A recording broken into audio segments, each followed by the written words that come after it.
Marami naman siyang nagawang kabutihan sa ating bayan. Kung may pananagutan man dahil sa kanyang desisyon para sa kabutihan ng ating mga anak, dapat dito siya litisin sa ating bayan. At mas alam niyo po, ang Pilipino po ang dapat humusga sa kanya kung ano yung nagawa niya po sa nakaraang 6 na taon. Kung nakakalakad ba yung mga ating anak na hindi nasasaktan at ligtas. Mga OFWs, kampante po sila na nakakalakad ang kanilang mga anak na hindi nasasaktan sa gabi at hindi nababastos. May peace of mind sila while working abroad.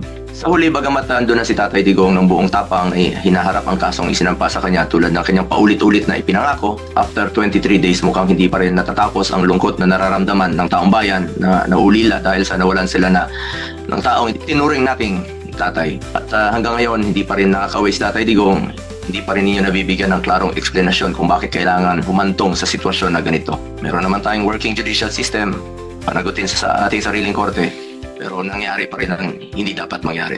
Nakakalungkot po.